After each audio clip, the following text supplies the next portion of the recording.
Қайырлы күн, қымбатты білімгерлер. Біз бүгін мектепке дейінгі және бастауыш мектеп жасы психологиясы пәні бойынша 9-шы дәрісімізді бастаймыз. 9-шы дәрісіміздің тақырыбы бізде бастауыш мектеп оқушыларының ойлауы мен сөйлеуінің дамуы. Жоспарда 5 сұрақ қамтылған. Осы қамтылған сұрақтарды бүгінгі дәрісімізде толықтай ашамыз. Яғни 9-шы дәрістің мақсатына келетін болсақ, мақсатымыз бастауыш сынып оқушыларының ойлау қабілетін, оның ішінде логикалық, сыншылдық және сөйлеу мәдениетін байланыстырып, жүйелі сөйлеу дамытудың теориялық негіздерін, сол сияқты жас ерекшеліктеріне сай даму заңдылықтарын оқыту процесіне қолданылатын әдістемелік құралдарды түсіндіреміз. Енді өткен сабағымызға шолу жасайтын болсақ, біз 8-ші дәріс бойынша бастауыш сынып оқушыларының танымдық процестері мен олардың дамуы, яғни зейін, қабылдау, қиял және есті өткенбіз. Бұл жерде танымдық процестерге біз анықтамалар беріп кеттік. Танымдық процестер дегеніміз не? Барлық сол жан-жақты аштық, және де зейіннің түрлері, қабылдаудың осы бастауыш білім алушылардың бойындағы ерекшеліктеріне, зейін және естің процестерін, факторларын әсер ететін дамыту түрлерін, соның барлығына толықтай тоқталып өткен болатынбыз. Олай болса, біз бүгін 9-шы дәрісімізді бастаймыз. Енді ойлау дегеніміз не? Жалпы психологиялық тұрғыдан анықтамасын айтып кететін болсақ, ойлау бұл адамның айналадағы дүниені танып білудегі жоғары таным процесі. Сіздер ойлауды философиядан оқытыңыздар, психологиядан оқытыңыздар. Ойлау жаңа таным процесінің ең жоғарғы түрі екенін сіздер білесіздер. Сондықтан да мен жаңа жалпылама анықтамасын ғана беріп отырмыз бұл жерде. Яғни ойлау ол заттар мен құбылыстардың сыртқы көрінісіндегі байланыстар мен қатынастарды жалпылай және жанама түрде бейнелейді екен. Сонымен қатар ойлау арқылы адамдар яғни мәселелерін шешеді, қорытынды шығарады, сол сияқты ұғымдарды қалыптастырады. Негізінде осы ойлаудың негізгі өзінің операциялары бар, яғни талдайды, анализ жасайды, біріктіреді, синтездейді, сол сияқты салыстырады, жалпылайды, яғни абстракция және нақтылайды екен. Сол сияқты осы бұл жерде айтып отырмын ғой, тану процесі, проблемаларды шешу, ұғымдарды қалыптастыру. Осы міндеттерді шешеді екен. Келесі біздерде енді міндетті түрде ғалымдардың тұжырымдамасына тоқталуымыз керек. Ресейлік ғалым Рубинштейннің пікірінше ойлау бұл адамның танымдық әрекетінің ең жоғарғы түрі дейді. Ол нақты жағдайдан жалпылауға, мәнді байланыстарды ашуға бағытталды. Ал Выготский болса ойлауды адамның іс-әрекетпен және сөйлеумен тығыз байланыстылығын атап өтеді. Сол сияқты әлеуметтік сипаттағы үдеріс деп қарастырады. Оның айтуынша дейді, әрбір ой арқылы тіл қалыптасады, яғни тіл арқылы сөз арқылы сыртқа шығады деп атап өтеді.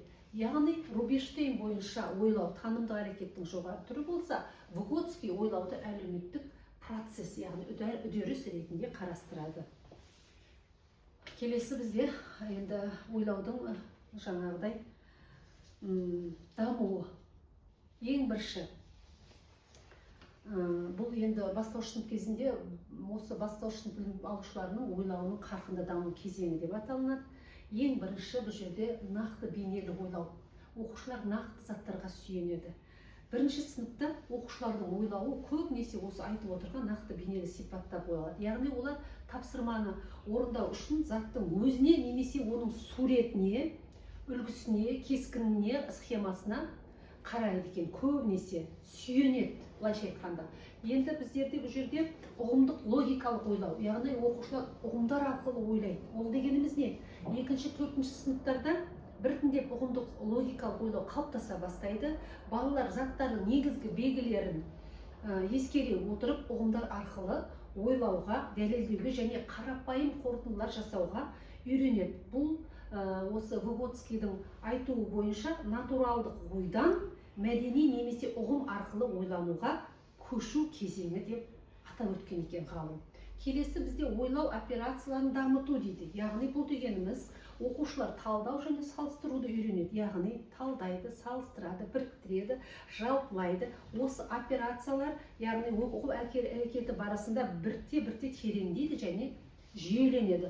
Сол сияқты оқушылар осы мәтінді, мысалы мәтін алатын болсақ, соны мәтінді талдау, немесе есептің шартын салыстыру, сол есепте ұқсастар мен айырмашылықтарды табу арқылы оқушыларымыздың ойлау, логикалық ойлауы дамиды.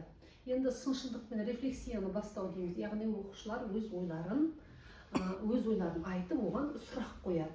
Яғни бала, білім алушы өз пікіріне сын көзбен қарауға, сол сияқты басқалардан дәлел етіп талдауды үйрене бастайды екен. Келесі біздерде, яғни бастауыш мектеп жасында осы ойлаудың барлық үш формасы дамиды. Тұжырымдама, пайымдау және қорытынды. Бұл дегеніміз не? Бұл дегеніміз, яғни ғылыми ұғымдарды игеру оқу процесінде балаларда жүзеге асырылады. Баланың пікірін дамытуда білімнің кеңеюі және ақиқатқа деген көзқарастың дамуы маңызды рөл атқарады, және де пайымдау біртіндеп тұжырымға айналады.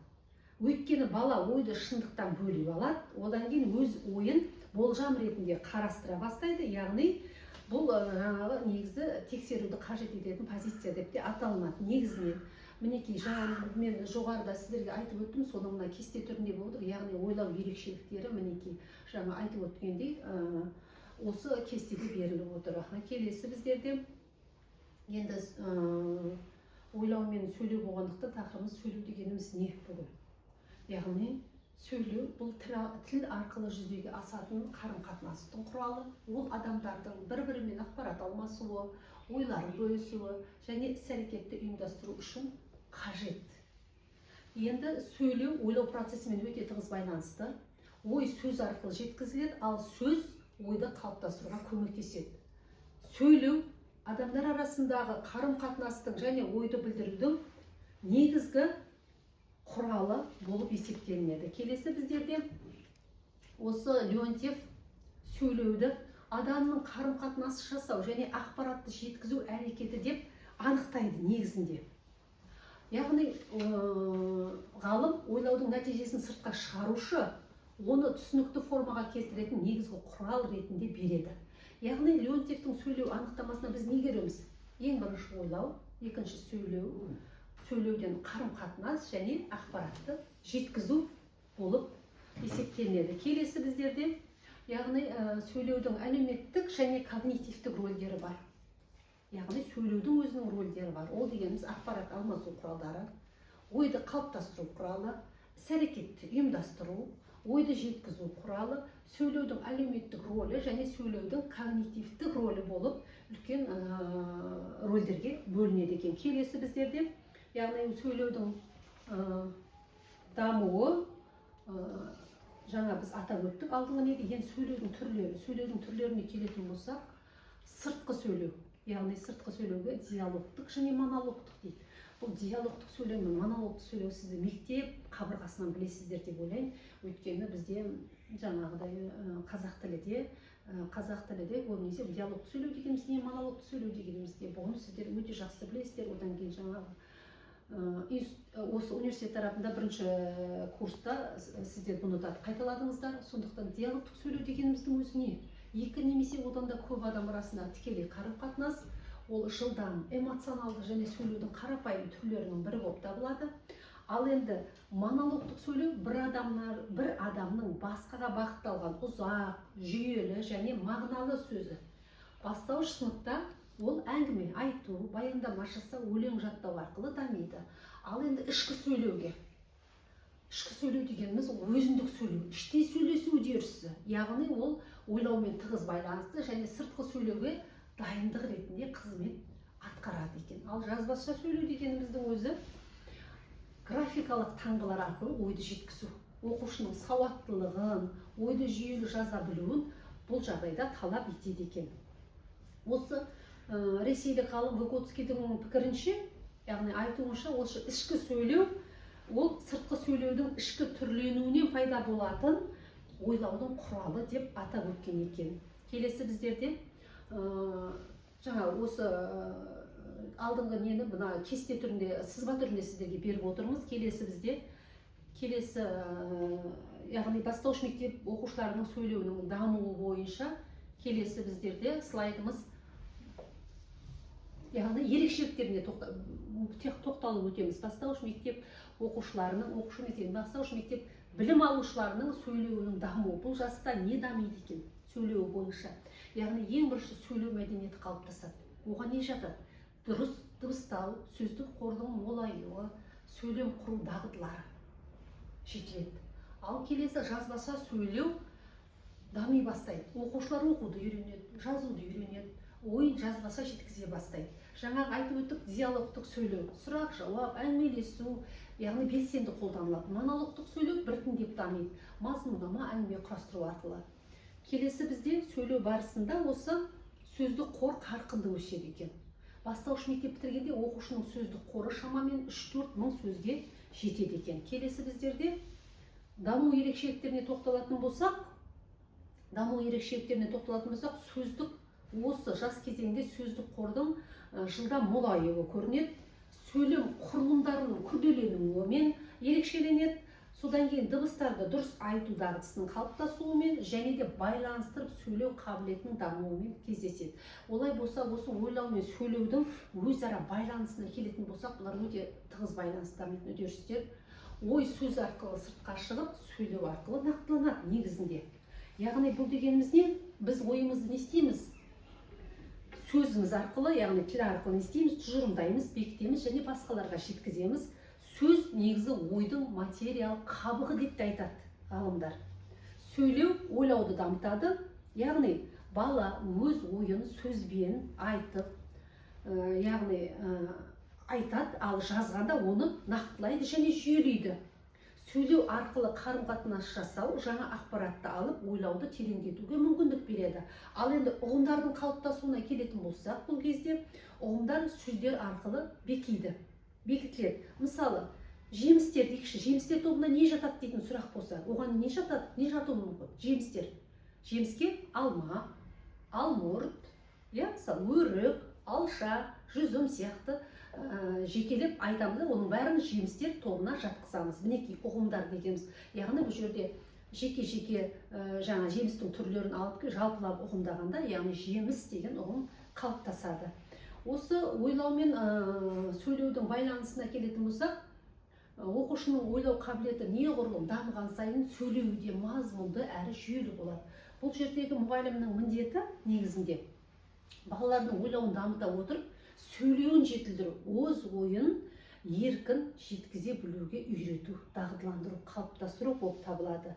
Енді осы ойлау мен сөйлеудің байланысын Выготский ой мен сөздің бірлігі ұғымы арқылы сипаттаған. Ол ғалымның пайымдауынша, Выготскийдің пайымдауынша, сөйлеу мен ойлау өзара бірлікте, бірақ бірдей нәрсе емес екеуі. Ой сөз арқылы өмір сүреді деп жазған болатын. Ал Леонтьевтің іс-әрекеттік теориясына сүйеніп қарайтын болса, адамның қарым-қатынастық іс-әрекетінің құрамдас бөлігі сөйлеу болса, ал ойлау оның мазмұнын құрайтын танымдық әрекет деп берген. Енді осылайша тіл мен ой, сөйлеу мен ойлау өзара бір-бірімен байланысты. Олар баланың дүниетанымының логикалық ойлауын, пайымдауын, қабілетін, коммуникативтік мәдениетін қалыптастырады. Енді мына айтып отырмыз, жаңа ойлау мен сөйлеудің өзара байланысты, бұл жерде нақты беріліп отыр. Ойды нақтылайды, ойды білдіреді, ойлауды дамытады, сөйлеуді жетілдіреді. Енді бұл жерде тағы да бір айтатынымыз жаңағы, енді ойлаудағы сөйлеудің рөліне келетін болсақ, бұл ойларды құрылымдау дейді. Яғни сөйлеу балаларға себеп салдарлық байланыстарды түсіндіруді жақсарту арқылы өз ойларын айтуға көмектеседі дедік. Бұл жерде енді мына жерде қарап отырсаңыздар, бастауыш сыныпта ойлау мен сөйлеуді дамытуда үлкен бір кешенді жұмыс жүргізіледі. Оған қандай әдіс тәсілдерді қолданамыз, яғни оның сипаттамасын және нәтижесін беріп кететін болсақ, ең бірінші ойын әдісі. Ойын әдісі. Бұл жерде дидактикалық рөлдік, сюжеттік рөлдік ойындарды қолданамыз. Яғни бұл жерде енді бір-екі ғана мысал беріліп отыр. Мен не істеймін, сипаттама бойынша тап, жаңағы сюжеттік рөлдерді мен алдыңғы дәрісте де айтып отырсыздар, білеміз. Дәрігер, шаштараз, жаңағы қазіргі неге байланысты көптеген дидактикалық ойындарда табуымызға болады.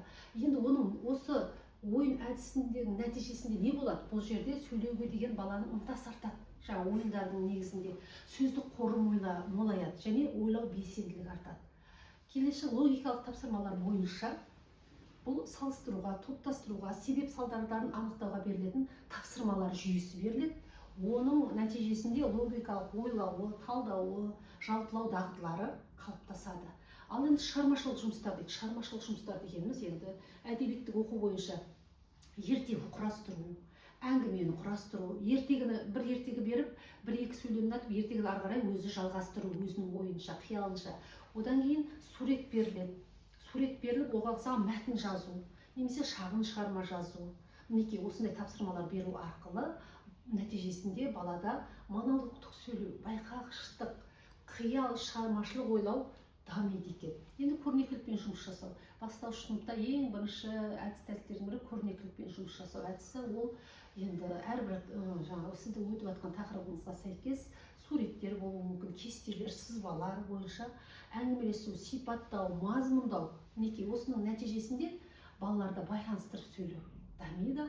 Заттың белгілерін нақты атау, содан кейін барып ойды жүйелеу нәтижесінде қалыптасады екен. Келесі бізде пікірталас дейді. Пікірталас, яғни дискуссия дейміз ғой. Белгілі бір тақырып бойынша бұл ой бөлісу, өз пікірін дәлелдеуге үйрету. Бұның нәтижесінде диалогтық сөйлеу, ойды дәлелдеу, сыншылдық ойлау қалыптасады. Креативность дейді ғой, сыншылдық ойлау. Одан кейін сөздік жұмыстар. Бұл жерде жаңа сөздердің мағынасын түсіндіру, сөздерді сөйлемде қолдануға үйрету. Яғни синонимдерді, антонимдерді пайдалана отырып жұмыс жасау, және осының негізінде, нәтижесінде қандай нелер байиды, сөздік қоры байиды, оқушының сөйлеу мәдениеті көтеріледі екен. Келесі біздерде ондай болса, осы бүгінгі тақырыбымыз бойынша қорытындылайтын болсақ, бастауыш мектеп кезінде осы ойлау мен сөйлеу бір-бірімен тығыз байланысты деп атап өттік.